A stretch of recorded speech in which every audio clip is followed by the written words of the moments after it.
My name is Phil Greaves. This is my friend Tim Orr, and Tim Orr has something to say. Thank you, Phil Greaves. This is a poem.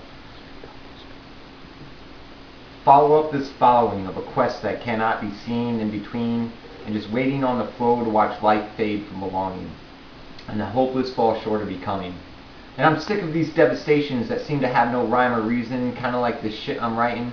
I'm just doing it to get this pen to float across this yellow sheet, stolen from the land as though man was given the rights to exploit all things. And I just want to know, does the captain go down with the boat? Because our beliefs are structured in this disease of sensationalism, instant gratification for that momentary chemical imbalance. It's human, all too human. But what of the dysfunctional, those that confuse reality as though it's been interpreted and reread, written to an absolute, distributed to the masses, mouthfuls of sugar cubes, the placebo for our generation, entertained, disillusioned, bamboozled, a patented faith with a patented logo pressed across my chest, a billboard for the self-righteous that exploit the characteristics of the weak-minded. They call us trendy fucking goose-steppers. Memorize the anthems and be mesmerized by the ritual. Don't worry, folks, it's only $2.50 at the door, and don't forget about the contract on your soul. Forever on your knees, chained to someone else's interpretation of morality. But this is okay. I guess this happens with every species. Or maybe we're just lowly evolved for the potential of our being. Completely foobar in the constant relative truth of who the fuck you think you are. But this doesn't reflect like the image in the mirror staring back with apathetic ambitions, decimating our forgotten souls, creating the void that we're constantly trying to fill. And in trying times, I say quit and let times try you.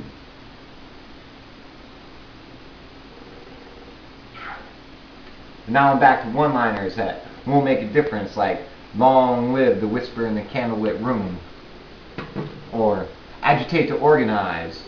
But the rebellion's been whitewashed from our history books, so let's take 2 steps back to a new era, where the idea of security is derived from the emotion of fear. And the question remains, with our flat screens and dishwashers, are we any more free? Do we pledge our allegiance to the democratic republic for which it stands, through thick and thin, even if they're murdering civilians? That's okay, as long as it happens on some far-off land. You keep it out of sight and I'll keep it out of mine. It's bearing and scarring my memory with the images of dead babies. So let me ask you something, what's grosser than gross? 1 baby and 10 dumpsters. Because sometimes it's easier to laugh away the unforgivable truth. It's a dynasty based on death, and we all get the benefit. With X-ray caravans and satellite photography, images of you cooking eggs in your birthday suit, spread across the internet at astonishing new speed. Hey everybody, look, it's 4G, whatever the fuck that means. Whatever happened to technology for democracy? And where's my touch screen during the Senate meeting? Shit, we got DNA tests going on in our 1st grade cotton swab tests. We had a corporate executive as a VP, dangerous with a 12 gauge, put him in combat, bet you run with his tail between his legs.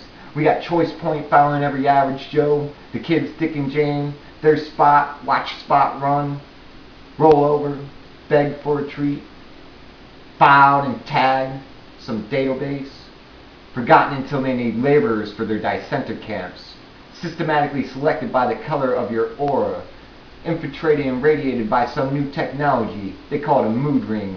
It changes colors with the chemical impulses inside your head. Thought control, it's been happening since the beginning of man. We just made it better with a little help from Hitler, and the tumultuous efforts of the Romans paved the way and they'll have to follow. But I'd rather resort some childhood memory. Follow this brick road all the way to the illusion of power. Heckle to the point of disarray. Dismantle this tyranny by shutting down the machine. Realize the man behind the curtain is nothing but a lonely weakling compared to the bewildered, the uniform beat of the bewildered herd, pounding its way, paving the path for the next generation. Freedom on the horizon. I can't really finish this poem, so I say, fuck the presidency. Make real change. Vote locally.